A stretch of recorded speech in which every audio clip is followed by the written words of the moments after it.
علی بھائی، اگلا سوال ہے کہ آپ نے کئی ایک ویڈیوز میں اعتراف کیا ہے کہ حیات النبی صلی اللہ تعالی علیہ وسلم کا عقیدہ اگر برزخی مانا جائے تو بالکل درست، بالکل عین ایمان ہے، الحمدللہ۔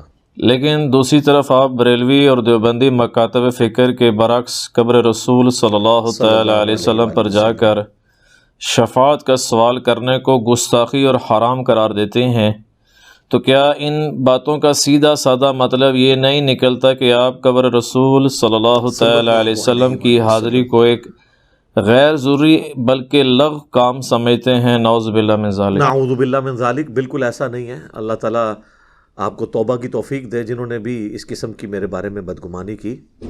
میرے بھائی، آلموسٹ آج سے 8 سال پہلے اکتوبر 2013 کے اندر میں نے قبر رسول صلی اللہ علیہ وآلہ وسلم کی حاضری کے کانٹیکسٹ میں 3 گھنٹے کی 2 ویڈیوز ریکارڈ کروائی تھی، 1.5 گھنٹے کی۔ مسئلہ نمبر 54C اور 54D۔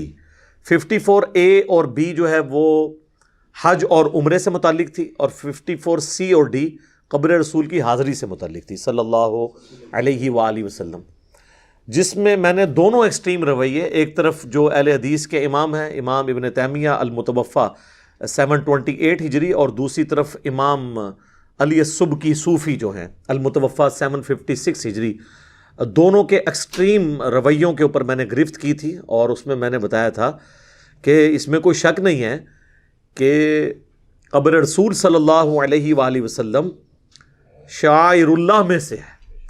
جب سورۃ البقرہ میں آیا کہ ان الصفا والمروہ من شعائر اللہ، صفا اور مروہ اللہ کی نشانیاں ہیں، اللہ کے سمبلز ہیں، تو قبر رسول تو اس کے نسبت بہت بڑا سمبل ہے، کیونکہ صفا مروہ کو تو نسبت اماں ہاجر کے ساتھ ہے۔ یہ ہاجرہ لفظ غلط ہے، ہاجر لفظ ہے، سیدنا ابراہیم علیہ السلام کی جو وائف تھی، اور قبر رسول کی نسبت تو ہمارے محبوب صلی اللہ علیہ وآلہ وسلم کے ساتھ۔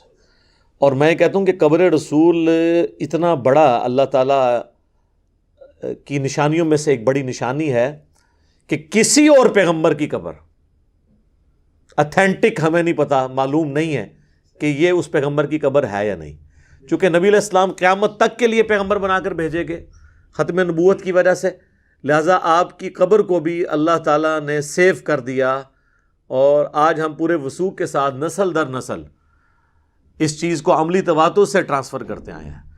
کبھی بھی ایسا لمحہ نہیں آیا پورے ان 1400 سال کی ہسٹری میں کہ کبھی عرب کی سرزمین پر کافروں کا غلبہ ہوا ہو۔ یہ ہمیشہ مسلمانوں کے پاس رہی ہے۔ ٹھیک ہے، مختلف فارم میں تھوڑا بہت وقتی طور پہ کچھ ہوا، لیکن مسلمانوں ہی کی حکومت رہی، صحابہ تابعین کی اولادیں وہاں پر آباد ہیں، اور نسل در نسل قبر رسول صلی اللہ علیہ وآلہ وسلم کا یہ سلسلہ رہا۔ حج موقوف نہیں ہوا، جب بھی لوگ حج پہ جاتے ہیں قبر رسول پہ حاضری کو یقیناً سعادت سمجھتے ہیں، شعائر اللہ میں سے ہے۔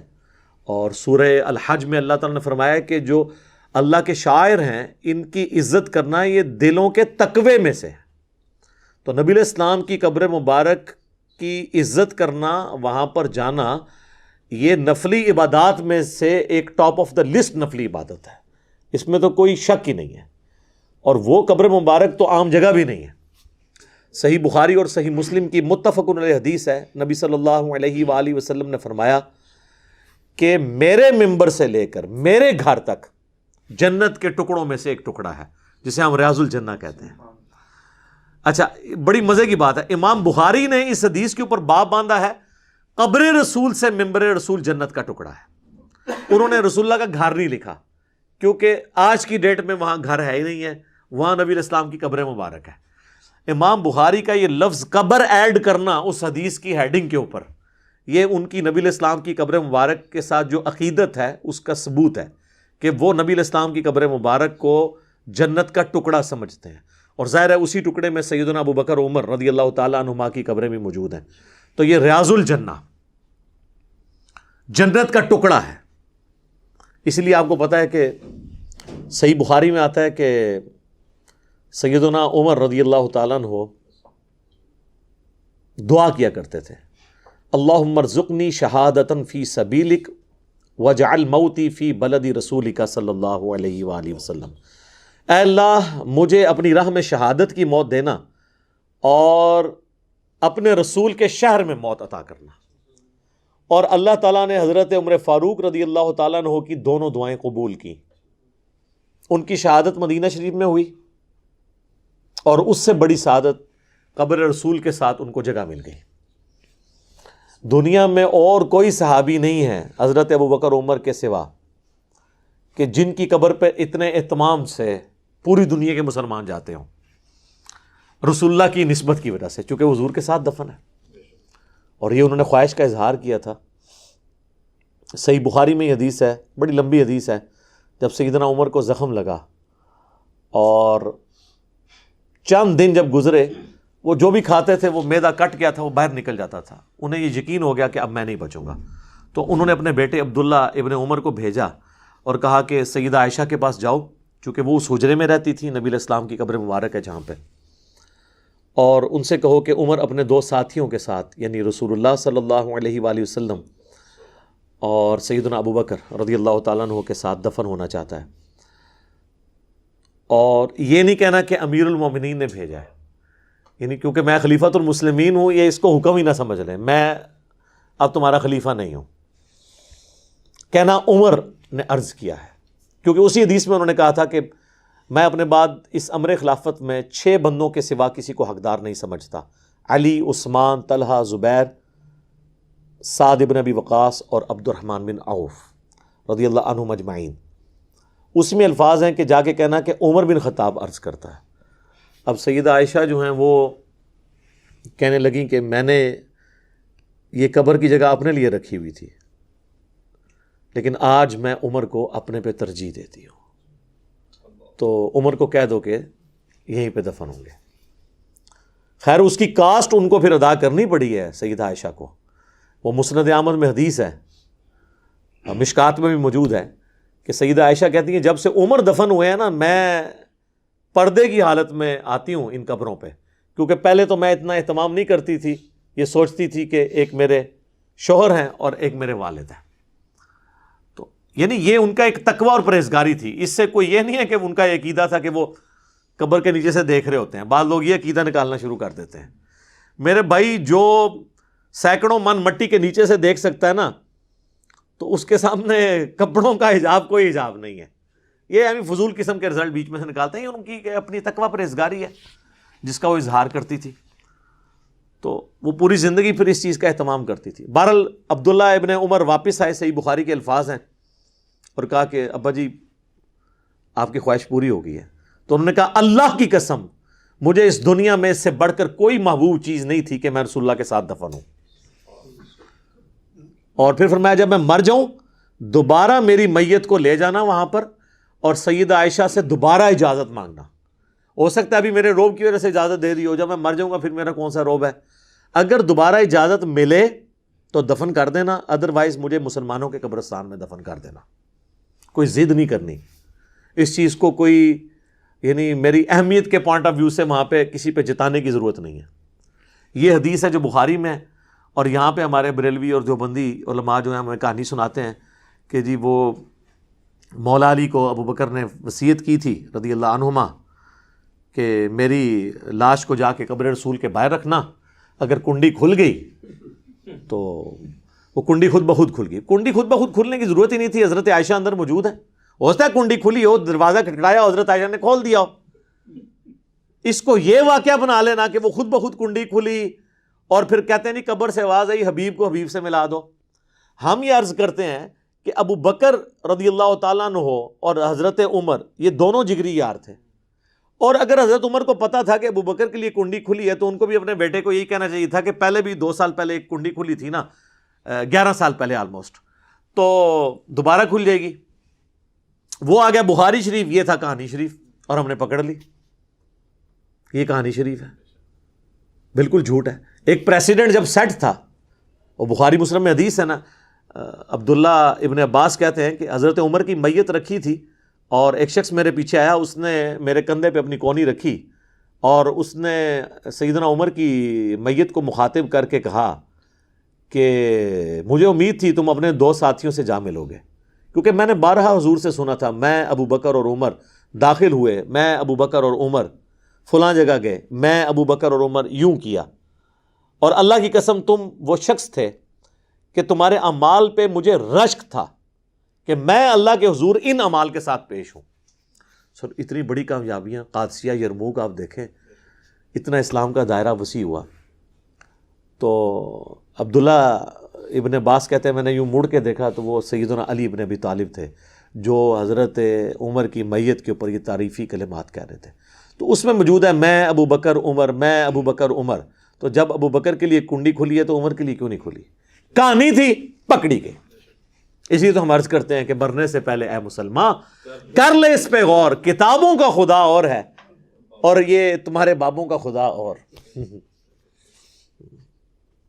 یہ اور خدا ہے، ان کا خدا ہمارے والا ہی ہے، لیکن ان کوالٹیز کے ساتھ یہ نہیں مانتے جو کتابوں کے اندر آئی ہیں، یہ اپنے بابوں کے کہنے کے مطابق چیزیں لے کے چل رہے ہوتے ہیں۔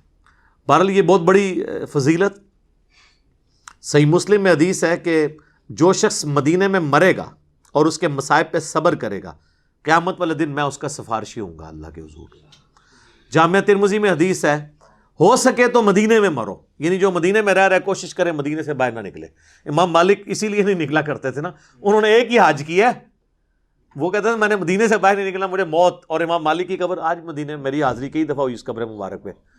چند ایک قبریں جو اپنی اوریجنل حالت میں موجود ہیں جن کو لوگ جانتے ہیں، ان میں امام مالک کی قبر بھی ہے۔ امام مالک کی قبر جو ہے امام نافع جو ان کے استاد ہیں عبداللہ ابن عمر کے شاگرد، دونوں کی کٹھی قبریں۔ تو امام مالک وہاں پہ دفن ہوئے مدینہ شریف کے اندر۔ تو جامعہ ترمذی میں حدیث ہے کہ ہو سکے تو مدینے میں مرو، کیونکہ جو مدینے میں مرے گا قیامت والے دن میں اس کی شفاعت کروں گا۔ لیکن پھر وہاں کا پروٹوکول بھی ہے، یعنی ظاہر ہے وہاں کا ایک احترام ہے، ایک وہ خود ساختہ احترام ہے جو ہمارے پرائم منسٹر صاحب پھر پچھلے دنوں گئے ہوئے تھے، وہاں پہ وہ ننگے پاؤں پھر رہے تھے۔ یعنی میں ان سے پوچھتا ہوں کہ کیا حضرت ابو بکر، عمر، عثمان و علی مدینہ شریف میں ننگے پاؤں پھرتے تھے؟ یا حضور کی وفات کے بعد وہ وہاں پہ ننگے پاؤں پھرا کرتے تھے؟ یہ آپ کون سا دین امت کو سکھا رہے ہیں؟ ورنہ پھر آپ کو ڈکلیئر کرنا چاہیے کہ وہ احترام اور ادب کے رویے جو صحابہ اور اہل بیت کو نہیں پتہ تھے وہ آج کے مسلمانوں کو پتہ چل گئے ہیں۔ تو یہ تو بڑی پھر آزمائش بن جائے گی۔ اگر آپ اس طریقے سے معاملات کو لے کے چلیں گے تو مصیبت کھڑی ہو جائے گی۔ میں نے آپ کو پہلے بھی ایک دفعہ عرض کیا تھا کہ الیاس قادری صاحب تو کافی عرصہ جب یعنی مدینہ شریف جایا کرتے تھے تو وہ گراؤنڈ فلور پہ ہی کمرہ لیا کرتے تھے۔ وہ یہ کہتے تھے کہ میں اگر فرسٹ فلور پہ چلا گیا تو یہ توہین ہو جائے گی قبر رسول کی، معاذ اللہ۔ اور بلکہ یہ اوریجنل واقعہ ہے، ایک بھائی جو اس کے خود گواہ ہیں، وہ ساتھ تھے ان کے، وہ کہنے لگے انڈیا کے ایک عالم کو ملنے کے لیے گئے الیاس قادری صاحب، تو وہ ایک بلڈنگ میں کوئی چوتھی منزل کے اوپر انہوں نے کمرہ لیا تھا، تو وہ باہر آگے کھڑے ہو گئے، انہوں نے کہا آپ نیچے تشریف لیں۔ انہوں نے کہا جی آپ اوپر کمرے میں آ جائیں۔ ان کا میں کمرے میں نہیں آ سکتا اس لیے کہ نبی علیہ السلام سے اوپر ہو جاؤں گا میں، تو یہ توہین ہو جائے گی۔ تو اس عالم صاحب نے پھر ان کو پھکی دی کہ حضرت جس زمین پہ آپ کھڑے ہیں نا، قبر مبارک تو اس سے بھی نیچے ہے، یعنی اگر اس لیول پہ بھی مانا جائے تب بھی جب دفنایا جاتا ہے کسی کو تو قبر کھود کے، اور ویسے پریکٹیکلی اگر آپ دیکھیں تو ابھی تو مسجد نبوی میں کافی نیچے ہے وہ، چونکہ وہ بلڈنگ کو اوپر کیا گیا۔ اب یہ اس طرح کے آپ رویے پیش کریں گے۔ ان کی پچھلے دنوں ایک ویڈیو بھی آئی ہوئی تھی جس میں وہ گرین گھاس کے کنارے پہ کھڑے ہیں اور وہ کہہ رہے ہیں کہ جی میں یہ چونکہ گنبد خضرا سے اس کا رنگ ملتا ہے اس لیے میں اس پہ پاؤں نہیں رکھوں گا۔ تو پھر میں نے اس میں الزامی جواب دیا تھا کہ پھر تو آپ کالی جرابیں نہیں پہن سکتے کیونکہ غلاف کعبہ کالا ہے، آپ کالے ٹائر والی گاڑی میں سفر نہیں کر سکتے، آپ کالی روڈ کے اوپر سفر نہیں کر سکتے، جہاز بھی کہاں جا کے لینڈ کرائیں گے؟ الٹیمیٹلی جہاز نے بھی جہاں لینڈ کرنا ہے جہاز کے اپنے ٹائر بھی کالے ہیں، جس روڈ پہ اس نے لینڈ کرنا ہے وہ بھی کالا ہے۔ تو خانہ کعبہ کے غلاف کعبہ کی کوئی اہمیت نہیں ہے۔ غلاف کعبہ تو نبی علیہ السلام کے مبارک زمانے سے پہلے کا چڑھ رہا ہے، اور بخاری مسلم میں آتا ہے نبی علیہ السلام نے اسے انڈورس کیا ہے، وہ اسی طریقے سے چڑھتا آ رہا ہے، تواتر کے ساتھ آ رہا ہے۔ تو یہ غلط رویے ہیں، اس طریقے سے کوئی احترام نہیں ہوتا۔ جو اوریجنل چیز ہے وہ قبر رسول ہے، آپ اس کا احترام کریں، اور جیسا کہ کرنے کا حق ہے۔ جو سیدنا عمر کا میں نے آپ کو بتایا، صحیح بخاری میں ایک اور حدیث ہے کہ سیدنا عمر مسجد نبوی میں انہوں نے دو بندوں کو جھگڑتے ہوئے دیکھا، ان کی آواز ہلکی سی بلند ہوئی تو انہوں نے انہیں بلا کے کہا کہ کہاں کے رہنے والے ہو؟ تو وہ کہنے لگے ہم طائف سے ہیں۔ تو انہوں نے کہا اگر تم مدینے کے رہنے والے ہوتے تو میں تمہیں کوڑے مرواتا کہ تم رسول اللہ کی مسجد کے اندر اپنی آوازوں کو بلند کر رہے ہو۔ آج بھی اگر آپ دیکھیں روضہ شریف کے اوپر انہوں نے وہ آیات لکھ کے لگائی ہوئی ہیں، ان الذین یغضون اصواتهم عند رسول اللہ، بے شک وہ لوگ جو رسول اللہ کے حضور اپنی آوازوں کو پست رکھتے ہیں ان کے دلوں کو اللہ نے تقوی کے لیے چن لیا۔ بلکہ ابھی کچھ دنوں پہلے تو یہ دوبارہ سے رینوویشن ہوئی ہے نا کرونا کی وجہ سے، اب میں نے دیکھا ہے انہوں نے وہ آیت بھی لکھ کے نا اوپر پورا ایک مینیجبل فارم ہے، یا ایھا الذین آمنوا لا ترفعوا اصواتکم فوق صوت النبی، یہ آیت بھی لکھ کے لگا دی ہے سورۃ الحجرات کی کہ اے ایمان والو نبی کی آواز سے اپنی آواز کو بلند نہ کرو ورنہ تمہارے اعمال اکارت ہو جائیں گے اور تمہیں خبر بھی نہیں ہوگی۔ اور صحیح بخاری میں آتا ہے یہ حضرت ابو بکر عمر کے بارے میں نازل ہوئی۔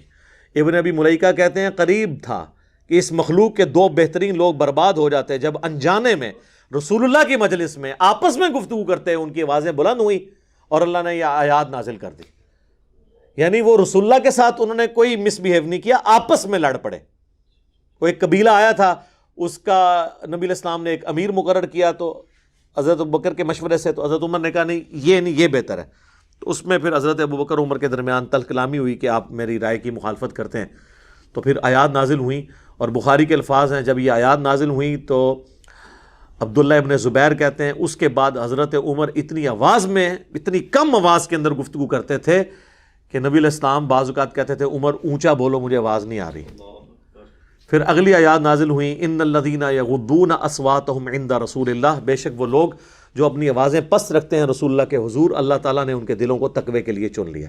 تو قبر رسول کی حرمت کا خیال رکھنا، نبی علیہ السلام اپنی مبارک زندگی میں جتنے قابل احترام تھے آج وفات کے بعد بھی قبر مبارک پہ ویسا ہی احترام کیا جائے گا، وہاں پہ آوازیں بلند نہیں کی جائیں گی۔ آپ دیکھیں وہاں پہ جو شرطے انہوں نے کھڑے کیے ہوئے ہیں نا، وہ آواز کے ساتھ آپ کو منع نہیں کرتے ہیں، وہ اشارہ کرتے ہیں ایسے ایسے، ٹھیک ہے۔ اور ہمارے یہاں پہ وہ پاکستانی کہتے ہیں جی وہ روزہ شریف الکنڈ کر کے کھلوتے ہیں، ان کو وہ کمر نظر آ رہی ہوتی ہے، خود جو یہ بدتمیزی کرتے ہیں وہاں پہ اونچا اونچا سلام پڑھنا شروع کر دیتے ہیں، اس کی تو کوئی اجازت نہیں ہے۔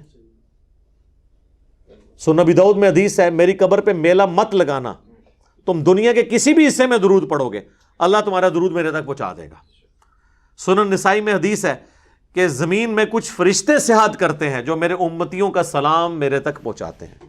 اس سے بھی بڑھ کے بخاری اور مسلم دونوں میں حدیث ہے جب تم پڑھو گے السلام علیکہ ایھا النبی ورحمۃ اللہ وبرکاتہ، السلام علینا وعلی عباد اللہ الصالحین، تو زمین و آسمان میں ہر مخلوق تک تمہارا سلام پہنچ جائے گا اللہ تعالیٰ کی طرف سے۔ تو ہمارا سلام پہنچتا ہے، اسی سے وہ حاضر و ناظر نکال رہے ہوتے ہیں نا، السلام علیکہ ایھا النبی، اس میں موجود ہے کہ اللہ تعالیٰ سلام پہنچا دے گا، تو ہمارا صلاۃ و سلام پہنچ رہا ہے۔ ہاں روزہ شریف پہ سلام عرض کرنے کی ایک خاص فضیلت ہے، وہ سنن ابی داؤد میں حدیث ہے، اور امام ابو داؤد اسے قبر پہ حاضری والے چیپٹر میں لے کے آئے ہیں کہ جو بھی میرا امتی مجھ پہ آ کر سلام عرض کرے گا اللہ میری روح لوٹا دے گا، میں اس کے سلام کا جواب بھی دوں گا۔ قبر رسول پہ جب سلام عرض کیا جاتا ہے، یہ صحیح حدیث ہے، اسے سارے محدثین صحیح کہتے ہیں اس حدیث کو، تو اللہ تعالیٰ نبی علیہ السلام کی روح کو متوجہ کرتا ہے۔ یہ روح کا لوٹنا برزخی ہے، ورنہ تو جان نکلنے کی تو تکلیف ہوتی ہے، اور یہ جواب بھی برزخی ہے۔ اگر کوئی کہتا نہیں ہے حقیقی سننا اور حقیقی جواب ہے تو پھر آواز باہر بھی آنی چاہیے، اگر میری آواز اندر جا رہی ہے تو سلام کی آواز پھر مجھے بھی آنی چاہیے، یہ برزخی ہے۔ تو نبی علیہ السلام جو قبر رسول پہ حاضر ہو کے سلام عرض کرتا ہے نا، اس کو حضور خود جواب دیتے ہیں، یعنی حضور کی دعاؤں کا حصہ اسے نصیب ہوتا ہے۔ یہ ہمارا عقیدہ ہے الحمدللہ۔ اس میں اس لیے تو حضرت عمر کی تربیت آگے ٹرانسفر ہوئی ہے ان کے بیٹے میں، عبداللہ ابن عمر کے بارے میں آتا ہے کم از کم 4 کتابوں میں، الموطا امام مالک، المصنف ابن ابی شیبہ، سنن الکبریٰ البیہقی، فضل الصلاۃ علی النبی، یہ 4 کتابوں میں کہ عبداللہ بن عمر جب کبھی بھی مدینہ شریف سے باہر کہیں بھی جاتے یا واپس آتے اپنے گھر مدینہ شریف، جاتے وقت بھی اور آتے وقت بھی 2 رکعت مسجد نبوی میں نفل ادا کرتے، اس کے بعد قبر رسول پہ حاضر ہو کے کہتے السلام علیکہ یا رسول اللہ، پھر حضرت ابو بکر کی قبر پہ السلام علیکہ یا ابا بکر، پھر حضرت عمر کی قبر پہ السلام علیکہ یا عمر، اور ایک روایت میں ہے السلام علیکہ یا ابتا، اے میرے باپ آپ پر سلام ہو۔ تو یہ ان کی روٹین تھی۔ تو قبر رسول پہ آپ نے اس طرح ہی خطاب کرنا ہے، ڈائریکٹ کرنا ہے السلام علیکہ یا رسول اللہ کے ساتھ. یہاں بھی ہم نماز میں پڑھ رہے ہیں السلام علیکہ ایھا النبی. پیچھے جو عقیدہ اگر کوئی حاضر و ناظر والا رکھتا ہے یا اس قسم کا، ہمیں اس سے اختلاف ہے. یا رسول اللہ کے عقیدے سے تو ہمیں اس حوالے سے تو نہیں ہے. آپ پڑھ سکتے ہیں السلام علیکہ یا رسول اللہ پڑھیں. اور یہ تو حضرت ابوبکر نے پڑھا ہے. نبی الاسلام کی جب میت رکھی گئی تو نبی الاسلام کو انہوں نے یہاں پہ بوسہ دیا، اور صحیح بخاری میں کم از کم 4 جگہ یہ حدیث موجود ہے، اور کہا یا رسول اللہ آپ پہ اللہ 2 موتیں جمع نہیں کرے گا. ایک موت آپ کا مقدر تھی، وہ آپ کو آ کے رہی، یعنی اب آخرت کی زندگی آپ کی شروع ہو چکی ہے، دوبارہ موت نہیں آئے گی، وہ آخرت کی زندگی میں. تو وہاں پہ آپ صلی اللہ علیہ وآلہ وسلم کی میت مبارک کو یا رسول اللہ کہا حضرت ابوبکر نے. تو ہم قائل ہیں اس میں. ویسے شیخ زبیر صاحب کا ایک تفرع تھا، وہ کہتے تھے قبر رسول پہ آپ السلام علیکہ یا رسول اللہ پڑھ سکتے ہیں، جعلی شریف کے باہر آپ نہیں پڑھیں گے کیونکہ وہ قبر رسول نہیں ہے. تو میں نے ان کو پھر علم الکلام والا جواب دیا تھا کہ حضرت یہ تو آپ کی لاجک ہی غلط ہے، کیونکہ قبرستان جب ہم جا کے سلام عرض کرتے ہیں تو قبرستان تو سینکڑوں کلومیٹر پہ پھیلے ہوئے بھی قبرستان ہیں. اگر آپ یہ دیکھیں کہ یہ قبرستان وقت کے ساتھ ختم ہو گئے، چلیں آپ بہت محتاط اندازہ کریں، 8-8 10-10 کلومیٹر پہ پھیلے ہوئے قبرستان تو پاکستان میں موجود ہیں. تو اس کی جب آپ دیوار پہ کھڑے ہو کے کہتے ہیں، جو صحیح مسلم میں حدیث ہے السلام علیکم اہل الدیار من المؤمنین والمسلمین وَإِنَّا إِن شَاءَ اللَّهُ بِكُمْ لَلَاحِقُونَ نَسْأَلُ اللَّهَ لَنَا وَلَكُمُ الْعَافِيَةَ. تو وہ جو دیوار کے پاس قبر ہے اس تک بھی اللہ سلام ہو جاتا ہے، جو 10 کلومیٹر آخری دیوار کے پاس قبر ہے اس تک بھی سلام پہنچتا ہے. تو یہاں پہ بھی جعلی شریف کے تھوڑے سے پیچھے جا کے قبر مبارک ہے، یہاں تو اور کوئی چیز بھی نہیں راستے میں. تو یہ بات بالکل اللاجیکل ہے. سلام عرض کریں، بار بار جائیں. ہمیں تو جب بھی مدینہ شریف سے لوگ فون کرتے ہیں یا لوگ حج اور عمرے پہ جاتے ہیں تو میں ان سے یہی ہمیشہ کہتا ہوں کہ قبر رسول پر حاضری ہو تو آپ وہاں پر جا کر میرے لیے دعا کریں. یہ سلام بھجوانا یہ ضرورت نہیں ہے، وہ ہمارا ویسے ہی پہنچ رہا ہے وہاں پہ السلام علیکہ ایھا النبی. یہ کوئی ثابت نہیں ہے. آپ یہ کہا کریں کہ قبر رسول پر جا کر دعا کرو، کیونکہ وہ دعاؤں کی قبولیت کی جگہ ہے، شعار اللہ میں سے ہے نا. اچھا وہاں پر بھی آپ دیکھیں گے کہ وہاں کے جو عرب کے لوگ ہیں تھوڑا غلوف کرتے ہیں، وہ قبر رسول کی طرف منہ کر کے دعا نہیں کرنے دیتے. شاید ان کے ذہن میں یہ کہ یہ قبر مبارک سے مانگ رہے ہیں، تو وہ کہتے ہیں کہ آپ قبر کو پیٹ کرو، کعبے کی طرف منہ کرو. ایسا نہیں. جب آپ کسی بھی قبر پہ جائیں گے نا تو کعبے کی طرف آٹومیٹکلی آپ کی پیٹھ ہوگی، آپ قبر کی طرف ہی منہ کریں گے. یہ لاجیکل ہے جب آپ قبر کے اوپر حاضری دے رہے ہیں، کیونکہ چہرہ تو اس طرف ہوتا ہے نا. تو اس میں کوئی حرج نہیں ہے، آپ قبر رسول کی طرف منہ کر کے دعا کریں. دعا تو آپ نے اللہ سے کرنی ہے، نبی الاسلام سے شفاعت کا سوال نہیں کرنا. اور یہ جو شفاعت کا بار بار یہ بات کرتے ہیں، سر شفاعت آپ نے اللہ سے مانگنی ہے. اور نبی الاسلام نے تو آپ کو گھر بیٹھے ہوئے ایک وظیفہ بتا دیا ہے. صحیح مسلم میں حدیث ہے، جو اذان کا جواب دے اس کے بعد درود شریف پڑھے اللہم صلی علی محمد وعلی آل محمد، اور اس کے بعد الوسیلہ والی دعا مانگے تو میری شفاعت اس کے لیے حلال ہو جائے گی. جامعہ ترمذی میں حدیث ہے، جو کوئی شخص اللہ کا ذکر اور درود پڑھ کر دعا مانگتا ہے اللہ تعالیٰ اسے محروم نہیں لوٹاتا، اس کی دعا قبول کرتا ہے. بلکہ نبی الاسلام کے الفاظ ہیں سل تعطا سل تعطا، مانگ تجھے دیا جائے گا، مانگ تجھے دیا جائے گا. جو اللہ کا ذکر اور درود شریف. اور نماز میں اللہ نے یہی ترتیب رکھی، پہلے اللہ کا ذکر ہوتا ہے التحیات للہ والصلوات والطیبات، اس کے بعد السلام علیکہ ایھا النبی، پھر درود ہوتا ہے. بخاری مسلم کے الفاظ ہیں جب درود پڑھ چکو تو جو چاہو اپنے رب سے مانگو. کوئی بھی آپ دعا عربی کے اندر سنت دعا، اس کے علاوہ بھی آپ دعا مانگ سکتے ہیں تشہد کے اندر، تو وہ دعا کی قبولیت کا ذریعہ ہے درود شریف. یہ کہنا کہ جی وہ قبر رسول پہ جا کے شفاعت، اور وہ پھر اس میں پچھلے دنوں میری ایک ڈیٹیلڈ ویڈیو ریکارڈ ہوئی ہے سورۃ النساء کی آیت نمبر 64 کے کانٹیکس میں، وَلَوْ أَنَّهُمْ إِذْ ظَلَمُوا أَنفُسَهُمْ جَاءُوكَ. وہ حافظ ابن کثیر ایک بے سند روایت لے آئے جی. ایک وہ اعرابی تھا، وہ قبر رسول پہ حاضر ہوا اور وہاں پہ دوسرے بندے کو نیند آ گئی. نبی علیہ السلام نے بشارت دی. اس نے یہ آیت پڑھ کے کہا کہ یا رسول اللہ میں آپ کے پاس آیا ہوں، آپ اللہ کے حضور سفارش کریں. تو وہ مصنف ابن ابی شیبہ سے بھی پیش کرتے ہیں. اس روایت میں تو عامش مدلس سے ان سے روایت کر رہا ہے. ابن کثیر والی روایت ہے ہی بے سند ہے، اور یہی وہ مولانا تقی عثمانی صاحب نے بھی اپنی تفسیر میں لکھی ہے. یہی جو ہے احمد بریلوی صاحب کی تفسیر میں بھی ان کے جو شاگرد ہیں نعیم الدین مراد آبادی، انہوں نے لکھی ہے. اور وہ کہتے ہیں دیکھیں جی صحابہ کرام تو جا کے ڈائریکٹ قبر رسول پہ سوال کرتے تھے، اور وہ ہم پوچھتے ہیں وہ جو صحابہ کرام کرتے تھے وہ خلفائے راشدین سے زیادہ دین جانتے تھے.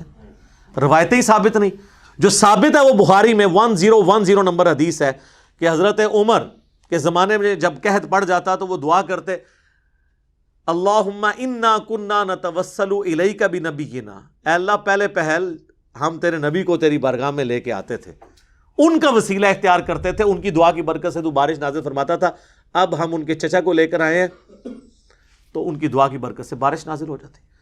تو سیدنا عمر رضی اللہ تعالیٰ عنہ ان کو تو کبھی وہم بھی نہیں آیا کہ وہ ڈائریکٹ جا کے قبر رسول سے جا کے بارش مانگ لے یا کہہ دیں کہ یا رسول اللہ آپ اللہ سے بارش لے کے دیں۔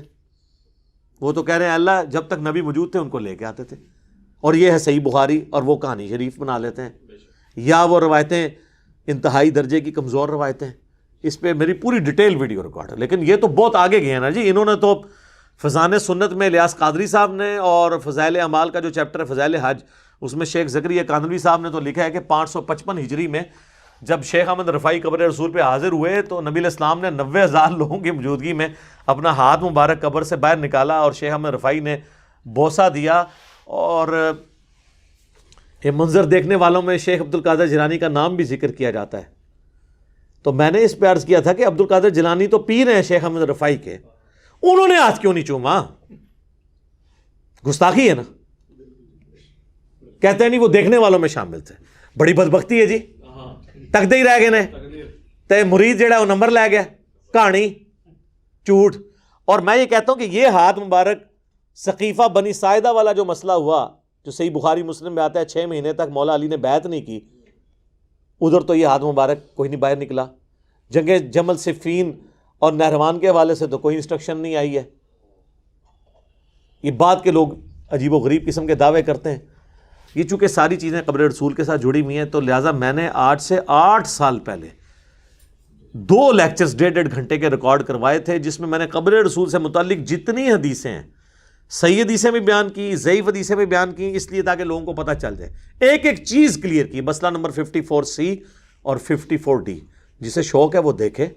باقی ان تمام چیزوں کو بیان کرنے کا مقصد یہ ہوتا ہے آپ کی آنکھیں کھلیں، نبی علیہ السلام کی قبر مبارک کی عظمت سے کس کو انکار ہے، اور آپ لوگ ہمیں بتائیں گے کہ وہ عظمت کیا ہے۔ آپ کا تو حال یہ ہے کہ آپ کے سامنے ہم قرآن رکھیں، حدیث رکھیں، آپ کہتے ہیں نہیں جی ہمارے بزرگوں کو نہیں پتا تھا، اور ہم وہ یہ ہیں، ہمارا لیول ایمان کا یہ ہے کہ آپ کے سارے بزرگ کوئی بات کر رہے ہیں، ہم کہتے ہیں نہیں قرآن میں لکھا ہے اپنے بابے اپنے کول رکھو۔ تو آپ بتائیں عاشق رسول کون ہے اور گستاخ رسول کون ہے؟ یہ جو سورہ حجرات کی آیت ہے کہ نبی کی آواز سے اپنی آواز کو بلند نہ کرو، اگر اللہ یہ گوارا نہیں کر رہا کہ حضور کی آواز سے آواز بلند ہو جائے، اس کے اوپر تباہی ہے۔ اور جو حضور کی بات سے اپنی بات کو بلند کر دے، یا اپنے کسی بابے کو بلند کر دے، یا اس کی بات کو بلند کر دے، اس سے بڑا گستاخ رسول کون ہے؟ اور یہ سارے گستاخ پارٹی یہ لوگ ہیں۔ یہ سمجھتے ہیں ہم ننگے پاؤں پھر لیں گے، ہم وہاں جا کے اس طرح کی ایکٹنگ کر لیں گے کہ جی ہم نے جو ہے وہ دوسری یا تیسری منزل پہ نہیں چڑھنا کیونکہ وہ توہین ہو جائے گی۔ یہاں تو یہ مشہور کیا جی گنبد خضرا کا سایہ نہیں ہے۔ جناب گنبد خضرا کا سایہ اس لیے نہیں ہے کہ وہ اوپر والی منزل پہ ہے اور وہ پورا فلور بنا ہوا ہے، اس کا سایہ زمین پہ کیسے پڑے گا؟ آپ اوپر جائیں سایہ ہے۔ وہ تو آپ یہاں بھی کوئی ایسی بلڈنگ بنائیں، اس میں گنبد بنا لیں اور اوپر والا پورا فلور ہو، تو وہ سایہ تو نیچے تک پہنچ ہی نہیں نہ سکتا، وہ اوپر کے فلور پہ ہی رہ جاتا ہے۔ کہتا ہے جی ہم نے نہیں دیکھا۔ جناب اس طریقے سے تو آپ کو یہاں پہ بھی بنا دیتے ہیں۔ اچھا گنبد خضرا کا سایہ نہیں ہے، کبھی انہوں نے یہ نہیں کہا کہ کعبے کا سایہ کوئی نہیں ہے؟ سوچنے والی بات ہے، وہ اس لیے کو نظر آ رہا ہے، اور کہتے ہیں جی وہ کعبے کے اوپر سے پرندے جو ہیں نا وہ نہیں گزرتے۔ جناب غلاف کعبہ کے اوپر پرندوں کی بیٹھیں ہوتی ہیں، اور آپ کے پاکستانیوں نے چھوٹی چھوٹی کینچیاں چلا کے اس کے دھاگے بھی کاٹے ہوئے ہوتے ہیں، یہ بھی کرتے ہیں۔ اور جب غلاف کعبہ چینج ہوتا ہے تو کتنے فوجی بوٹوں سمیت کعبے کے اوپر بھی چڑھے ہوتے ہیں۔ یہ کہتے ہیں نہیں جی پچھوں جناب اینج گھول آندے نے، اینج کر کے لنگ جاندے نے، ٹھیک ہے، اور جناب کعبے کے اوپر بیٹھے ہوتے ہیں۔ میں نے جب 2007 میں حج پہ گیا تو روزہ شریف پہ جب حاضری ہوئی تو وہاں میں نے بارہا دیکھا کہ وہ جو گنبد خضرا کے اوپر ہلکی سی ایک ٹپ بنائی ہوئی ہے انہوں نے نا، اس ٹپ کے اوپر بھی آ کے کبوتر بیٹھ جاتے تھے، حالانکہ بڑا مشکل ہے بیٹھنا۔ اور میں نے وہاں کئی پاکستانیوں کو کہا کہ آپ کہتے ہو نا کہ پرندہ نہیں گنبد خضرا کے اوپر سے گزرتا، یہ بیٹھا ہوا ہے فزیکلی اور ایگزیکٹلی ٹپ کے اوپر جا کے، اور یہ سمجھتے ہیں کہ جی وہ بیٹ نہیں کرتا ہوگا، فلاں نہیں کرتا ہوگا، یہ نہیں کرتا ہوگا۔ گنبد خضرا ہر 1-2 سال کے بعد یا سال میں غالباً 2 دفعہ اس کو پینٹ کیا جاتا ہے، اس کو مینیج کرنے۔ یہ لکڑی کا بنا ہوا ہے، اس کے اوپر وہ جو چادر لگی ہوئی ہے جست کی، اور اندر جو اس کا گنبد ہے وہ لکڑی کا بنا ہوا ہے، اور یہ بھی مطلب 678 ہجری میں رکھا گیا۔ اس کے اوپر میری الگ سے ویڈیو بھی ریکارڈ ہوئی تھی جس میں نے بتایا تھا کہ یہ امام جو سمہودی ہیں جنہوں نے وفاء الوفا کتاب میں پوری مدینہ شریف کی ہسٹری لکھی ہے 900 سال کی، اس میں انہوں نے لکھا ہے، خود اعلیٰ حضرت نے اس چیز کو نقل کیا ہے کہ جی پہلے تو گنبد خضرا نہیں تھا، اور اس کا کلر جو یہ گرین ہوا ہے نا یہ بھی 150-200 سال پہلے ہوا ہے۔ پہلے گنبد خضرا نہیں ہوتا تھا، یہ وائٹ کلر کا گنبد ہوتا تھا، گرین بعد میں ہوا۔ تو اب وہ گرین کے ساتھ چونکہ ایک لوگوں کی ایفیلیشن ہوگی، اب اس کو چینج نہیں وہ کرتے۔ ویسے میرا تو یہی ہے کہ اس کو وقتاً فوقتاً مختلف کلرز کے ساتھ چینج کرنا چاہیے، اگر کم از کم اتار نہیں سکتے تو اس کو چینج کریں تاکہ لوگوں کو پتہ چلے کہ اس کا تعلق نبی علیہ السلام، صحابہ، تابعین کے ساتھ نہیں ہے، حالانکہ گنبد بنانے کی ٹیکنالوجی قبل از مسیح تھی۔ یہ آیا صوفیہ ٹرکی کے اندر، یہ نبی علیہ السلام کی پیدائش سے کئی سو سال پہلے کا بنا ہوا ہے، اور کتنی بڑا وہ گنبد ہے۔ پھر عبد الملک بن مروان کے دور میں قبۃ الصخرہ بنا، یہ ڈوم آف دا راک، گولڈن ڈوم جو یروشلم میں ہے، جس چٹان سے نبی علیہ السلام معراج پہ چلے گئے تھے، یہ تو صحابہ کے دور میں بنا ہے۔ انہوں نے گنبد خضرا کیوں نہیں بنوا دیا؟ اس لیے انہیں پتا تھا، صحیح مسلم حدیث ہے، میں تمہیں منع کرتا ہوں قبروں پہ عمارتیں مت بنانا، قبروں کو پکا مت کرنا، قبروں پہ مت بیٹھنا، نہ ڈائریکٹ قبر پہ بیٹھنا ہے نہ مجاور بن کے بیٹھنا ہے۔ لہٰذا اس وقت کتابوں والا دین فالو ہوتا تھا، بابوں والا نہیں ہوتا تھا، اس لیے یہ معاملات چلتے رہے۔ اب لوگ بابوں کو لے کے چلتے ہیں اور الٹا پھر ہم پہ الزام لگاتے ہیں کہ جی وہ قبر رسول کی اہمیت کو نہیں مانتے۔ ہم کیوں نہیں مانتے جی؟ میں تو کہتا ہوں اس سے بڑی کوئی بدبختی نہیں کوئی حاج اور عمرے پہ چلا جائے اور قبر رسول پہ اس کی حاضری نہ ہو۔ یہ علیحدہ بات ہے کہ حج اور عمرے کا حصہ نہیں ہے، یہ تو کوئی بھی نہیں کہتا، لیکن اتنی دور جا کے محروم رہ جانا یہ بہت بڑی بدبختی ہے۔ ہم تو جتنی بار گئے ہیں الحمدللہ مدینہ شریف زیادہ ہی دن گزارے ہیں، ٹھیک ہے، تو اللہ کا شکر ہے۔ جو لوگ جائیں وہ میری ویڈیو بھی ضرور دیکھیں، میں نے اس میں پورا نقشہ بتایا کہ یہ آپ جب جالی شریف کے سامنے آئیں گے تو حضرت نبی علیہ السلام کی قبر مبارک، آپ کا چہرہ مبارک جس حصے میں وہ سامنے انہوں نے ایک کٹورا سا بنا دیا ہوا ہے اسی جالی کے ڈیزائن میں، پھر تھوڑا سا آگے حضرت ابوبکر کا جہاں چہرہ مبارک ہے اس کے اوپر لکھا بھی ہوا ہے اب انہوں نے ابوبکر، عمر، تاکہ آپ سٹیپ وائز سلام عرض کریں، باب السلام کی طرف سے انٹر ہوں اور باب جبریل کی طرف سے باہر نکل جائیں۔ تو یہی انہوں نے ترتیب بنائی ہوئی ہے، ایک طرف سے انٹر ہوتے ہیں دوسری طرف سے باہر نکل جاتے ہیں۔ اللہ تعالیٰ ہمیں بار بار روضہ شریف کی حاضری نصیب فرمائے اور ایمان و عافیت کے ساتھ مدینہ شریف میں موت، بقیع غرقد میں مدفن اور جنت الفردوس میں اپنے محبوب صلی اللہ علیہ وآلہ وسلم کا پڑوس نصیب فرمائے۔ آمین ثم آمین۔